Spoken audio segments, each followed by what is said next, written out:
O que é revolução cultural? Por que que a cultura importa? Seria possível uma restauração cultural no nosso país?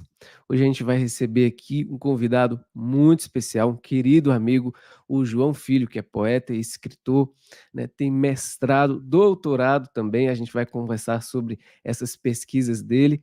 Então, sejam muito bem-vindos, porque está começando mais uma Perspectiva Católica.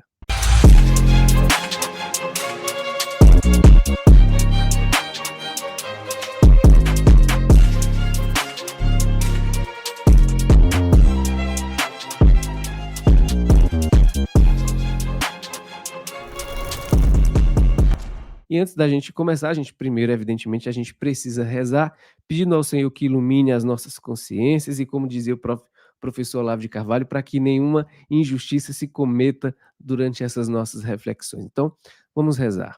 Em nome de Pátria, et Filho, et Spiritus Sancti. Amém.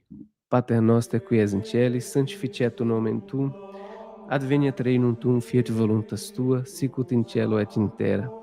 Pane nostrum quotidiano da nobis hodie, et dimitte nobis debita nostra, sicut et nos dimittimus debitoribus nostris, et ne nos inducas in tentationem, sed libera nos a malo. Amém. Vamos rezar 3 Ave Marias em reparação às ofensas ao Sagrado Coração de Jesus, ao Imaculado Coração de Maria e ao Castíssimo Coração de São José. Ave Maria, gratia plena, Dominus tecum, benedicta tu in mulieribus et benedictus fructus ventris tui, Iesus. Santa Maria, Mater Dei, ora pro nobis peccatoribus, nunc et in hora mortis nostrae. Amém. Ave Maria, gratia plena, Dominus tecum, benedicta tu in mulieribus et benedictus fructus ventris tui, Iesus. Santa Maria, Mater Dei, ora pro nobis peccatoribus, nunc et in hora mortis nostrae. Amém. Ave Maria, gratia plena, Dominus tecum, benedicta tu in mulieribus et benedictus fructus ventris tui, Iesus. Santa Maria, Mater Dei, ora pro nobis peccatoribus, nunc et in hora mortis nostrae. Amém. São José, rogai por nós. Em nome de Pátria, et Filho, et Spiritus Sancti. Amém.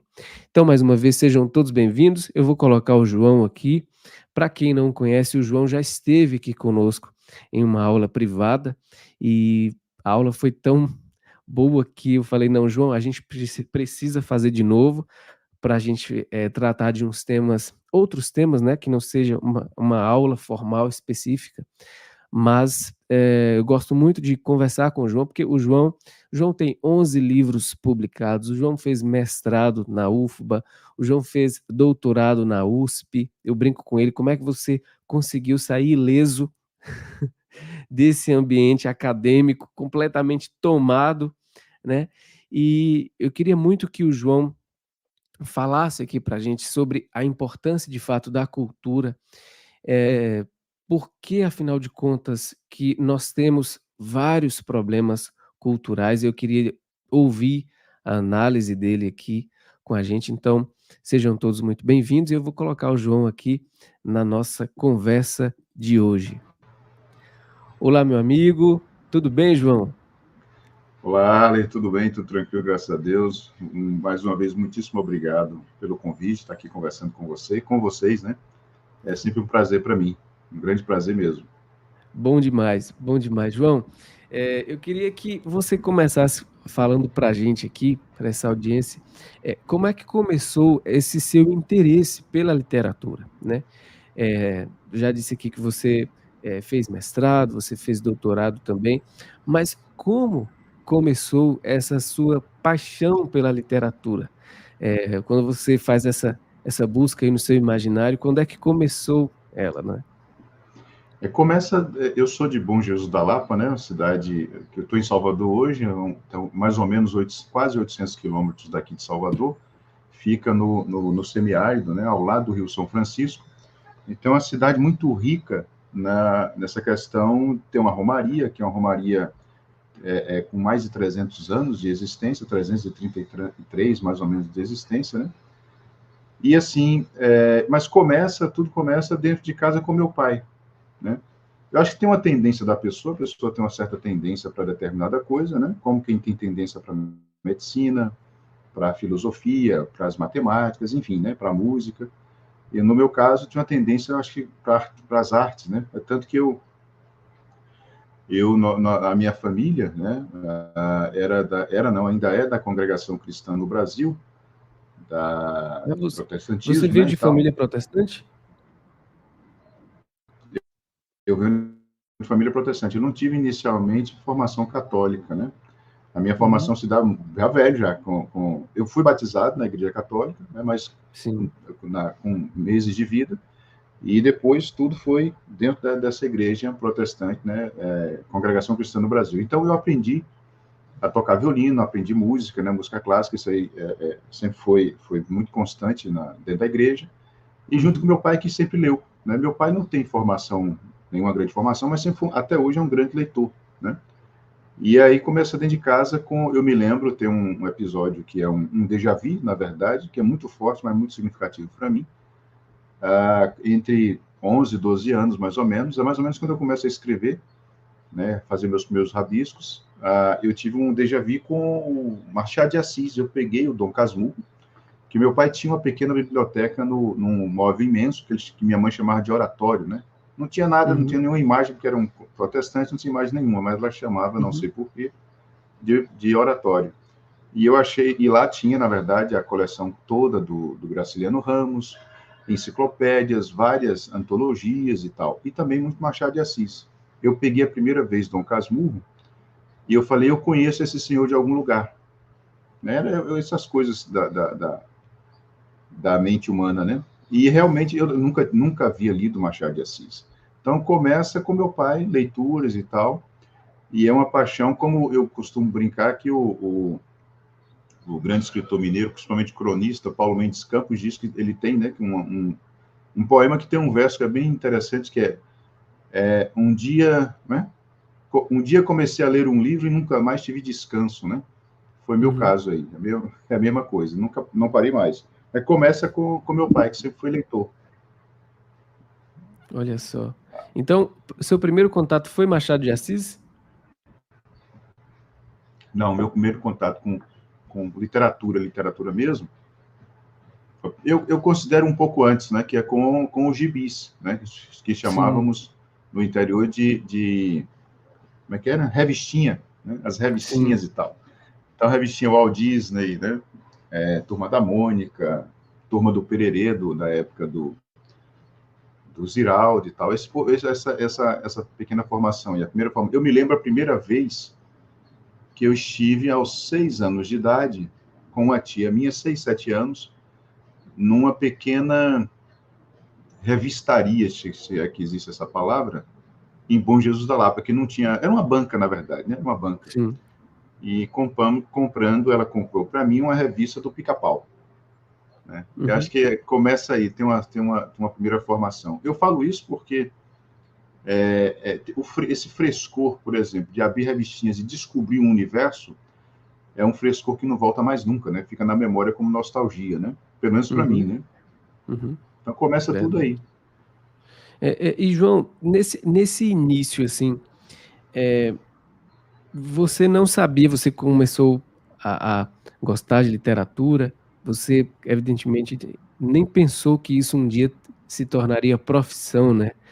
Tornar escritor, fazer mestrado, fazer doutorado. Mas me diga, qual é o que te inquieta dentro da cultura da literatura? Qual seria o seu ponto de investigação, assim? O que que João realmente, o que que incomoda ele, faz ele pesquisar dentro da literatura ou da cultura de um modo geral? Desde fazendo uma trajetória de lá para cá, eu não tenho dificuldade nisso e está muito bem feito, porque eu mesmo dou aula sobre esse tema, que é da primeira memória, as palavras insubstituíveis, a mitologia biográfica, então eu refaço em mim sempre, né? Já que eu vou Uhum, dar aula sobre o tema, eu tenho que fazer primeiro, aplicar primeiramente em mim. uhum, Então, assim, são sempre o tema chave, o tema de pergunta, inquietação, desde o primeiro momento, sem ter consciência disso, que eu era um menino, é sempre a questão: o que é que eu estou fazendo aqui? É olha ser só, e estar no mundo. É uma inquietação filosófica, né? perfeito. Sempre foi isso, sempre foi isso, né? É tanto que minha mãe se assustava algumas vezes, ela entrava, as casas que morávamos, pelo menos a partir de uma certa época, as casas eram um pouco maiores e tal, então tinha muito lugar para ficar à vontade, né? E eu ficava num canto escondido, em cima de um móvel, lá acocorado, pensando, cara, pensando coisas de menino. Minha mãe Uhum. tomava um susto, né? O que você está fazendo aí, menina? Mas, na verdade, estava tentando as primeiras ali inquietações Uhum. de menino, claro, é uma criança, né? Não tinha lógica, não tinha nada, tinha lógica de menino, né? Claro. Sim. Mas sempre foi isso, né? Na verdade, são as velhas perguntas que atravessam toda a filosofia ocidental e mais ou menos morre numa grande vertente na filosofia moderna, que é de onde venho, para onde vou, quem sou eu, o que eu faço aqui, né? É Uhum. isso, basicamente é isso. Essa é a inquietação, né? Nossa. E aparece sempre na poesia também, né? De uma forma ou de outra, disfarçada e tal, mas está sempre lá. No que escrevo, né? Está sempre ali. Perfeito. E isso, você tem 11 livros publicados, né?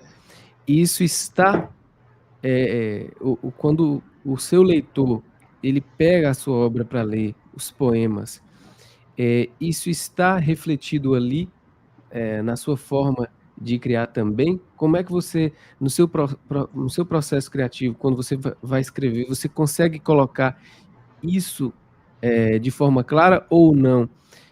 Está insinuado, está nas entrelinhas? Como você desenvolve isso ali no seu texto? Olha, eu tento sempre dissimular bastante, né? Porque, assim, senão, no caso da poesia, foram os livros, né, que eu mais escrevi, os tipos de livros que eu mais escrevi, o gênero que eu mais desenvolvi, digamos assim, se você força um pouco a mão, você cai na filosofia pura e simples, aí você mata a poesia, né? Uhum, Poesia não é filosofia, né? uhum, Os especialistas dizem até que as duas partem de um princípio comum, né? Da meio dessa inquietação, desse ser estar no mundo. Mas cada uma toma rumos diferentes, né? A poesia não é lógica, né? A poesia não é lógica. É tanto que, se você observar, por exemplo, ó, no momento, dei uma parada agora, mas estava traduzindo pode ser considerado não um filósofo, mas um pensador, Bossuet, né? Que é o grande nome da França católica do século XVIII. uhum, E ele escreve muita coisa em forma de pensamento, filosofia, mais ou menos, ou doutrina, e escreve os poemas. Os poemas são bem feitos, bacanas e tal, né? Eu estou traduzindo, fazendo essa tradução dos poemas. Mas você vai percebendo que tem mais ali doutrina e filosofia do que poesia, né? Para dar um uhum, exemplo único, assim, né? Um único exemplo. Então, assim, eu disfarço, vou colocando, né? Por exemplo, veja, os títulos já remetem a isso, né? O primeiro título publicado é A Dimensão Necessária. O que é a dimensão necessária? A dimensão metafísica, ou sobrenatural, né? uhum, O, o, o segundo, Alto da Romaria, isso falando da poesia, o Alto da Romaria de 2017. É um alto, claro, lembra lá os altos medievais, Gil Vicente, toda a escola vicentina do século XVI em Portugal, mas Romaria remete ao quê? A catolicismo, a peregrinação, que também está lá, a questão metafísica, né? Um uhum, amigo recentemente, desses leitores que nós ganhamos de presente, né? Que eu digo sempre que o leitor é um presente para o autor, né? Ele tem que conquistar seu leitor. Ele falou que gosta muito e se debruçou mesmo, leu, ele fala coisas assim que eu fico até impressionado sobre a dimensão necessária. E ele falou que não tinha, ele tinha um certo pé atrás com o Alto da Romaria. Só que depois um poema fisgou ele lá e ele acabou fazendo a mesma coisa que ele faz com a dimensão necessária, ler, reler, conviver com o livro, né? Que para mim é uhum, realmente um presente, é um grande presente, né? O nome dele ele é daqui de Salvador, mas mora no Rio Grande do Sul, Neemias Santos, né? Então, uhum. um abração para o Neemias, se ele estiver assistindo aqui, é um amigo e irmão. Ele é O bem mais Neemias jovem, o Neemias é de Salvador? é de Salvador. Eu Ele acho que eu sei trabalhou, quem é o Neemias. você deve saber porque ele chegou a trabalhar com o Melk, com a formação Sim, do sim, Imaginário, conheço. enfim. Conheço o Neemias, é. Neemias é assim, é um caso, eu acho um caso raro, né, de percepção das essências das coisas. Ele percebe mesmo, Uhum, né? uhum, Então, assim, ele tem essa sensibilidade muito aguçada. E ele falou que foi ler o Alto da Romaria e falou, mas você tinha um pé atrás porque, Neemias, eu achava que era muito regionalismo. Aí eu fui ler e falei, não tem nada de regionalismo. Eu uso o território de Bom Jesus da Lapa, né? uhum, Porque ali você tem uma romaria com mais de 300 anos, para a história do Brasil isso é muito, né? Nossos 500 e poucos anos de história, isso é bastante e tal. E ele falou que é tudo metafísica. Eu falei, é tudo metafísica. Só que está ali disfarçado, né? Escondido Perfeito. e tal. Porque tem que vir em primeiro plano, que é o caso da literatura, o plano estético, né? O Sim, plano lógico e tudo mais fica em terceiro, quarto lugar. perfeito, Entende? perfeito. Ou seja, existe uma gradação, um nível ali do discurso, né. Tem, tem. Isso é interessante porque muitas vezes, eh, aqui talvez por uma falta de trato, nós não tivemos uma boa formação, então muitas vezes, acha-se que o sujeito que escreve, vai escrever um poema, é simplesmente, por inspiração. Claro que a inspiração está ali, mas parece que não há um trabalho intelectual sério, onde você vai usar de fato, os atributos intelectuais para desenvolver aquilo e perceber, buscar palavra por palavra e não deixar, como você estava dizendo aí, não deixar que algumas nuances de discurso, eventualmente, sei lá, político ou aquilo que você não quer que fique no primeiro plano, né. Então, ou seja, existe de fato um esforço intelectual tremendo para Sim, fazer aquilo, né, se não fosse assim, não seria algo realmente trabalhoso, né. Então, com às certeza. vezes nós brasileiros, a gente tem essa ideia de que, por falta de fato de formação, de que o sujeito que vai escrever um poema, ele simplesmente acorda de manhã, é inspirado metafisicamente e fala: "Nossa, deixa eu escrever aqui um poema", né. Não vai sair nada que preste, pode ter certeza. Experiência própria, não sai nada que presta. Primeiro você tem que ter um referencial, né? Veja, não estou falando, nem, claro, falando também da minha experiência, mas falando dos grandes nomes aí, né? De Camões, de Dante, de Shakespeare, de Drummond no Brasil, de Fernando Pessoa, esses gigantes aí, né? Todos é muito trabalho. Veja, eu até Uhum. fiz essa comparação numa conversa que tive com o Igor, né? Recentemente, na Rádio Bravo. Igor Eu Paiva, né? falo Igor Paiva, grande Igor Paiva, assim, tem 30 anos e tem uma erudição impressionante, Igor, né? Uhum. Veja, o, o, eu comparo a técnica que você vai adquirindo com o tempo com a xícara e a inspiração com a água, ou o café, algo líquido, né? Porque ele toma Uhum. forma da técnica, né? E se tirarmos, por exemplo, se não tem técnica, a água vai para onde se espalha e se perde. Então, Perfeito. é um arcabouço que você coloca. Agora, essa técnica pode ser em verso livre, pode ser num inverso mais solto, inverso metrificado, e tem em formas fixas que a tradição legou para a literatura, né? Soneto, sextina, terça rima, enfim, né?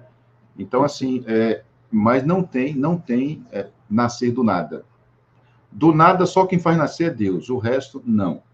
Né? Só Deus tem esse poder, porque ele é absoluto. Nós não. Nós Exato. somos seres contingentes, né?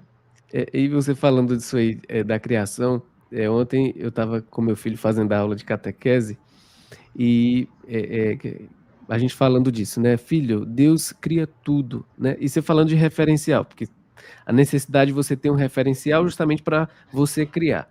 E aí enquanto eu dizia para ele: "Filho, Deus fez tudo. Quando mamãe vai fazer um bolo, mamãe precisa de vários ingredientes, né, isso para ela transformar aqueles ingredientes. Mas papai do céu, Deus não. Ele não precisa de nada para ele criar, ele cria tudo". Nossa, eu vi que ele entendeu, porque ele ficava assim, ele cria assim, ele cria, filho. Quando você vai Entende? fazer, se alguém for criar uma mesa, qual matéria você precisa para criar a mesa? Aí ele foi falando, né, de prego, de martelo, da madeira. Falei: "Exato, para a gente fazer algo, a gente precisa de elementos, mas Deus não, meu filho.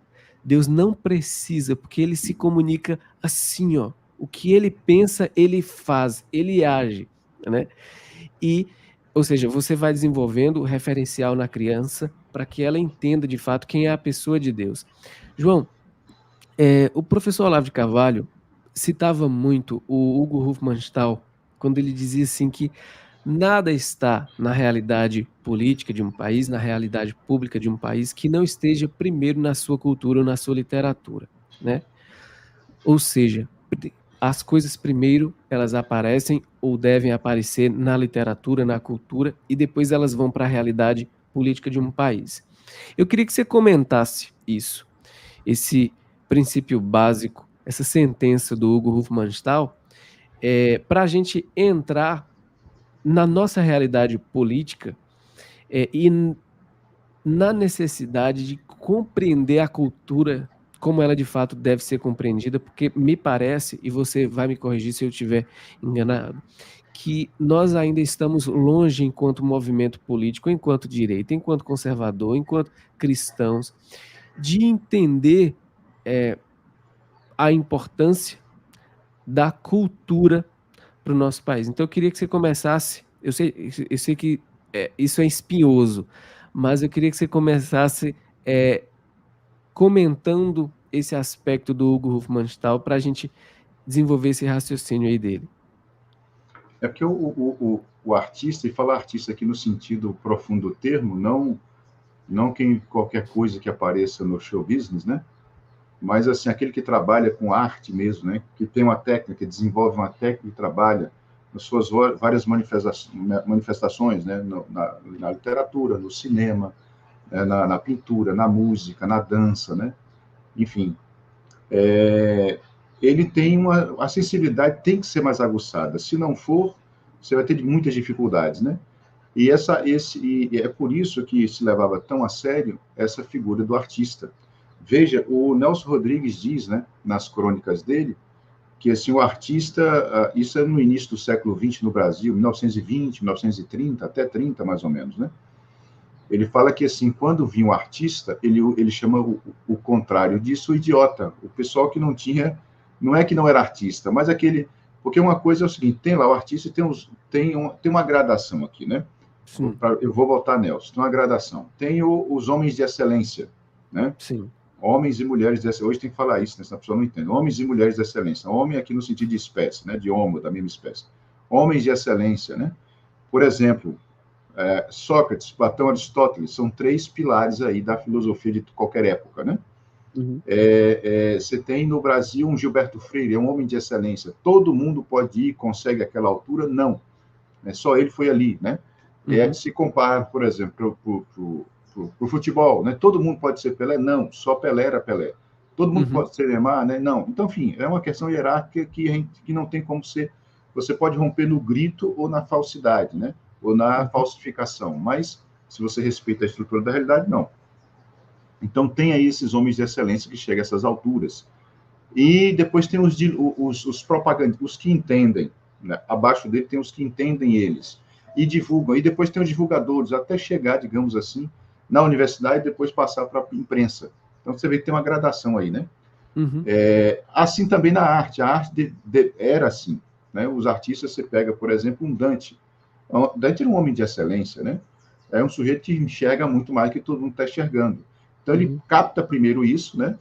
E depois é que vai fazer essa distribuição até chegar à imprensa e chegar à política do Hofmannsthal, que está falando nessa gradação. Uhum. Então, essa hierarquia, ela existe, não tem como você quebrar, né? Você vê o pessoal que gosta de pedir lista de livros, eu vou indicar um, né? Hitler e os alemães, Erich Feiglin, né? São palestras que ele deu pós Segunda Guerra, na própria Alemanha, ele foi muito mal aceito, porque ele está falando uma coisa muito incômoda ali para um monte de gente, né? E ele ele faz essas gradações aí. Ele faz Sim. essas gradações, né? Então, assim, isso é uma verdade. Então, o artista, nesse sentido que eu falei, ele tem que estar mais com a antena mais sensível, né? O Ezra Pound chamava o artista antenas da raça e tal. Ele falava os poetas, mas eu estou estendendo mais, né? E eu acho que, veja, se a gente pegar ao longo da história humana, outra hierarquização que eu vou fazer. As grandes obras que ficaram, elas têm um fundamento metafísico. É uma observação direita do ser. Entende? Perfeito. Aquilo que você falou para o seu filho, ó filho, tem mamãe para fazer bolo precisa de vários ingredientes que já existem na natureza, dominado pela civilização e chegado até a gente pela cultura. Não é isso? O Uhum. trigo, onde existiu. Você está dando o fundamento do ser para o seu filho. Uhum. Ele não nasceu do ar. Tem toda. Isso, na verdade, quando você vai lendo e fazendo uma introspecção cada vez maior dessa meditação, isso traz, na verdade, até muda a cosmovisão da pessoa. Se não mudar, tem alguma coisa errada. Por quê? Porque você é mais um no meio de tudo isso. Uhum. Né? Você é um ser contingente mesmo, Deus é o Criador, mesmo que você é ateu e tal. Sim, mas é ateu, se bem que eu ia falar que ateu era inteligente, mas tem ateu burro pra cacete, né? Então já tem um certo grau de burrice. Mas assim, porque o cara acredita em alguma coisa, né? Não deixa de Sim, acreditar, né? Então, assim, verdade. se você pega a história aqui onde estamos hoje, tudo que nós temos ao nosso redor, tudo feito, iniciante vai mapear, né? Eu sempre conto essa coisa, sempre disso. Se for mapear a história da xícara, né?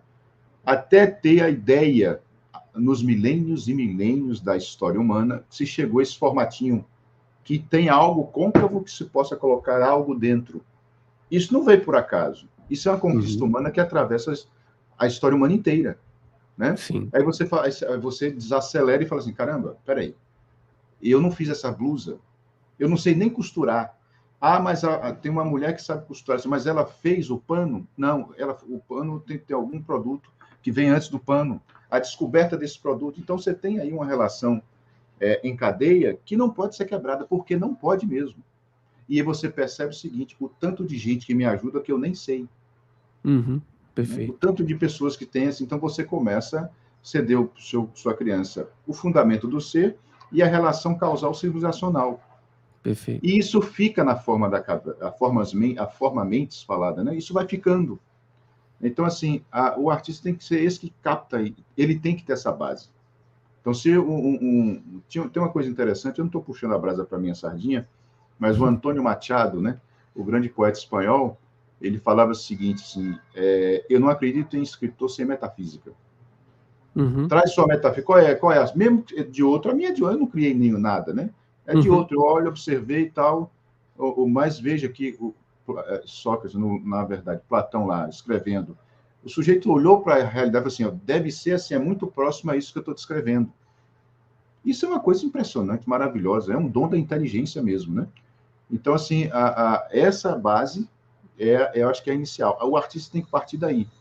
É tanto Uhum. que, no final do século XIX, até início do XX, né, tem muito de... Na verdade, com o romantismo já tem isso. Mas isso vai se tornando cada vez mais grave num estetismo extremo. Tudo é muito estético, sabe? Tudo é muito na superfície, tudo é muito prazer. Hoje tem muito isso, né? Não, tem que Uhum. ser... tem que ser muito para ver. Não, não é assim. Se a arte fica nisso, você perde o fundamento metafísico da coisa.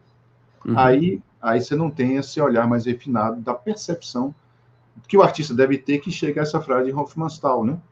Uhum. Como é que você vai perceber o que está acontecendo na política brasileira se você não tem um fundamento do que é a cultura brasileira? Perfeito. Não vai ter, né? Você vai boiar, né? Não é isso? Exato. E exatamente nisso aí, eu queria que você já entrasse para a gente discutir isso, porque eu percebo que se a gente começar a falar de aspectos políticos, né, pelo lado da esquerda, parece que existe uma preocupação maior com a cultura, com a literatura, do que pelo lado da direita. Por um lado, a gente consegue compreender isso porque existe um objetivo estritamente revolucionário para manipular a cultura. Então é por isso que existe essa preocupação, né? Ou seja, não é uma preocupação por paixão genuína, mas me parece que é uma estratégia, como diria o professor Olavo de Carvalho, é alguém que está com treta, entende? Para tentar inverter completamente a percepção de mundo das pessoas usando a arte, tá? Mas eu queria que você comentasse isso.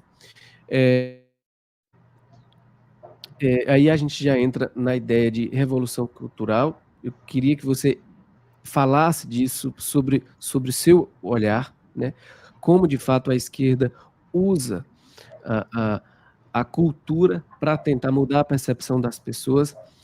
Se isso de fato é possível a gente mudar a percepção de mundo das pessoas usando a literatura, usando a arte, usando o cinema, usando a música. Eu queria que você comentasse exatamente isso. como, de fato, a esquerda vê e a direita vê a cultura. Veja, a gente pega, né, por exemplo, o que o professor Olavo chamou de mentalidade revolucionária, que se torna movimento, né, porque ele se torna, ele entra realmente em cadeia ao longo dos séculos, né, e começa mais ou menos, vai do mapeamento do Eric Feiglin, do professor Olavo, né, eles vão mapeando isso aí, que a partir de 1550 começa uma historização da coisa, ou seja, há herdeiros, há pessoas que preparam para o futuro e aí entra numa engrenagem que não parou até hoje. Né? Então, Sim. tem uma continuidade histórica a coisa. A ideia é essa, uma continuidade histórica. Por que esse pessoal gosta das artes, adoram as artes? Né? A arte trabalha com todos os tipos, quando eu falo arte, quer dizer todas as áreas. Porque eles adoram, porque a arte ela trabalha com a imaginação. A imaginação ela é muito fácil de ser não dominada, mas assim, jogar um elemento nela, né? Uhum. É como uma coisa de uma determinada cor, você põe um pigmento, mancha tudo o resto. Né? A imaginação é isso. Uhum. E pela imaginação, você muda a cosmovisão das pessoas, com certeza. Uma vez eu estava conversando com um colega, e ele falou que não, que esse negócio de livro, que negócio de romance, pois isso não muda, não sei o que. Aí eu falei assim, ele era de esquerda, não é mais de esquerda há um bom tempo. Aí, como é que você se tornou de esquerda? Lendo determinados livros, ou escutando determinadas músicas e vendo determinados programas de TV, não foi assim? E como é que você disse que a imaginação não muda? Uhum. Você se tornou de esquerda por causa disso. Você achou o ideal legal. Eu fiz a mesma coisa. É tanto, ó, em Bom Jesus da Lapa, na década de 80, eu me lembro que os livros que chegavam para a gente, tudo que chegava, era só de esquerda. Olha Não só. tem uma... E outra coisa, isso me chamou, eu não tinha pensado nisso, mas um amigo, Alexandre Fontanelli, que é músico, que também de esquerda no meio musical do rock, né? Ele falou assim, João, não chegava outra referência. Eu falei, caramba, é isso. Os caras não deixam chegar nada, porque se chegar, vai abrir uma brecha, né? Por isso, Marilena Chauí diz, de Olavo não se fala. Não fala, não pode falar. Por quê? Porque vai abrir uma brecha. Perfeito. O castelo vai começar a ser fendido, né? Então, assim, aí por isso, todo movimento revolucionário faz o quê? Tanto de esquerda quanto de direita. Agora, no caso do Brasil, não sei se a direita é revolucionária, mas a direita no Brasil, já pulando sua pergunta, não faz questão de arte. É só política. Ou seja, está fazendo o papel que a esquerda quer que ela faça. Uhum. Né? Você vai falar de poesia? Não, a gente não tem como mudar. Né? Você, veja, é por acaso, veja, eu acho que você deve ter ou assistido ou ter visto, ou soube em algum momento, em 86, da novela Roque Santeiro. Sim, sim, Né? sim. Ela chegou a ser feita na década de 70, não deu muito certo, e refizeram na década de 80 na Globo. Sim. Cara, o país parava. Havia o seguinte, isso é sério. Isso não é estatística séria. Pergunta, vai procurar, você vai ver. Os caras chegaram a 98% de audiência no país inteiro. 100%, né? 98%. Nossa. 98%. Ou seja, os restaurantes à noite abriam antes e depois da novela de Dias Gomes. Dias Gomes era de esquerda. Vá ver para você ver o tanto de diluição de esquerda que tem. Entende? Então, assim, a esquerda não é burra nesse sentido. A propaganda é perfeita. É tanto que, eu venho falando isso com alguns amigos, observe como a esquerda tenta, e está quase conseguindo ser o senso comum. O senso comum dos nossos avós era o quê? Né? Tinha as loucuras, assim, manga com leite faz mal, né? Mas tinha muita sabedoria. E era o senso comum baseado na experiência real do dia a dia. Hoje não. Hoje a grande parte do senso comum é da imaginação que vem da esquerda. Perfeito. Não é não, cara? Olha, sério, para você se limpar disso, refazer disso, como diz meu pai, tirar essa creca de você, dá um trabalho dos infernos. Então, e aí a direita não pensa isso, fica só. Veja, vamos botar aqui o imbecil coletivo, acho que é de 96, 97, por aí. Sim. Aí, o mínimo o mínimo do professor. Estou falando que livros que realmente se tornaram best-seller, né? O livro é de 2010, eu não me lembro mais. Não sei, Eu acho que tá é de aqui. 2011, eu acho. 2011, pronto. Eu acho, não tenho certeza. Aí você vai ver, surgiu de lá um monte de romance, milhões de romances, como fez a esquerda a partir da década de 60. Surgiu um monte de romance, poesia, surgiu tudo no subterrâneo por conta própria. Uhum. Né? É o que o Harold Bloom chama de cultura da grande estética foi para o underground, né? Uhum, Então, assim, desceu, né? Como o Vladimir Saldanha, o poeta daqui, tem a chamada estética do underground, que ele pega, assim, essa grande realização da poesia, do romance e tal, que é mínima num país desse tamanho, né? No sentido, eu estou falando aqui dessa literatura que dialoga e se mantém viva com a grande tradição ocidental, né? Essas uhum, coisas que faz de qualquer jeito aí, não. Então, isso a direita não pegou ainda. Você uhum. veja que você tem poucas editoras de direita que publicam romances. É, Romance, poesia. Poesia, então, as editoras lutando aqui, pequenininha, uma pequena. Né? O Gustavo Felicíssimo com a Mondrongo em Itabuna lutando, que não é nem. Ele é um homem de esquerda, ele mesmo fala que é um homem de esquerda, mas publica um monte de coisa de todo tipo. Então, exato. editoras mínimas, né? Só para citar só isso para fechar para não esquecer do Diogo Fontana com a Danúbio, né, que está lá lutando também, né? Ele é de Curitiba, mas está morando acho que em Santa Catarina. Então, assim, são iniciativas pessoais, né? E aí, assim, a gente percebe que parece que o pessoal ainda não entendeu a importância do discurso. Discurso falando mesmo da teoria dos quatro discursos do professor Olavo de Carvalho, que vem lá desde Aristóteles, né? Porque eu sempre falo assim, eu sou fã desse texto do professor Olavo de Carvalho, porque ali quem entende de fato a importância do discurso poético sabe da urgência da arte, da cultura, da urgência da poesia, porque nós estamos aí tratando de uma outra camada do discurso humano, que é aquela camada que vai tocar diretamente na alma, sem convidar para um discurso dialético. Por que isso é importante, gente? Porque, veja, você citou aí o Roque Santeiro, João, e existe uma entrevista, eu vi essa entrevista tem muito tempo, em que o Benedito Rui Barbosa, quando estava falando daquela novela O Rei do Gado, ele reconhece que ele colocou na novela, ele usou luta de classes para introduzir a disputa de território com os sem terra na época. Por que é que isso é muito sério? Isso é grave? Porque ele está reconhecendo que ele usou uma base ideológica revolucionária dentro da trama, sem dizer para a audiência o que ele estava fazendo. Porque o que ele está fazendo é convencendo, mudando a visão de mundo da audiência, sem que ela perceba.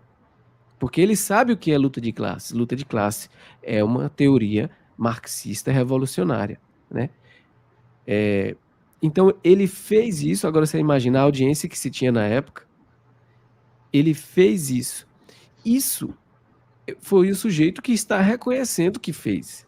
Imagine quantos não reconheceram, né? Imagine quantos criaram, quantos escreveram e não disseram para a audiência que, como dizia mais uma vez o professor Olavo, tinha treta ali no final. Ele estava com treta, ele tinha um outro objetivo, né?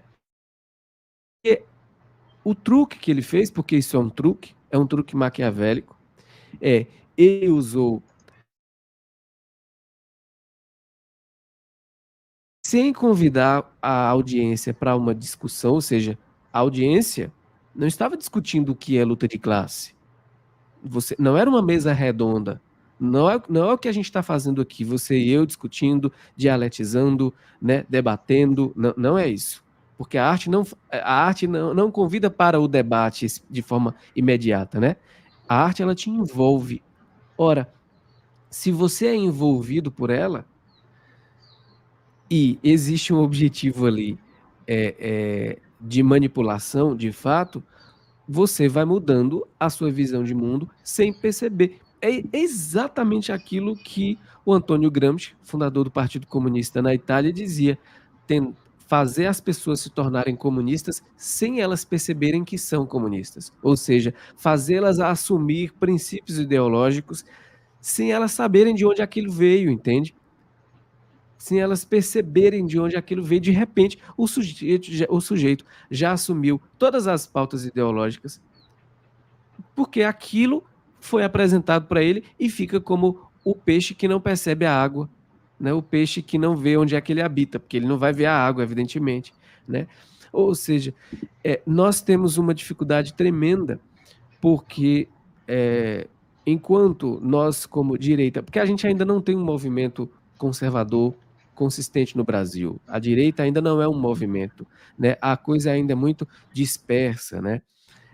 E isso que a gente está fazendo aqui é exatamente ajudar para que as pessoas vão se formando, compreendendo a importância da coisa, e a gente, quem sabe, um dia contribua minimamente, ainda que um tijolinho, para ajudar que isso se torne um movimento mais consistente e tenha reflexos no futuro, né? A gente sabe que esses efeitos, eles não serão imediatos, demora muito tempo, mas algo precisa ser feito. Então, eu percebo que a direita ainda está muito longe de entender o que se passa. Eu sei que, por exemplo, todas as vezes que alguém fala, não, eu vou entrar para a política para fazer alguma coisa, ótimo, perfeito, vá mesmo. Você tem talento? Você tem vocação para isso? Vá, porque de fato a gente precisa de pessoas boas lá. Mas não vá sem estratégia, não vá sem estudar. Pegue o professor Olavo de Carvalho, que foi quem mais recentemente entendeu e explicou a realidade brasileira e tem um arcabouço teórico assim, gigantesco.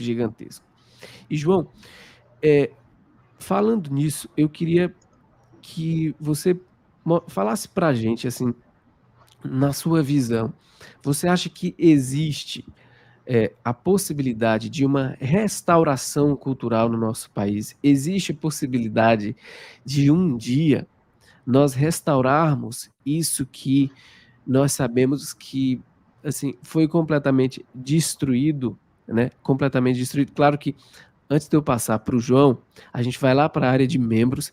Então, se você ainda não é membro aqui do canal, clique aqui em Seja Membro, tá certo? Para você continuar essa conversa na segunda parte, tá bom? Então, eu vou passar para o João aqui. Acompanhe com a gente lá na área de membros.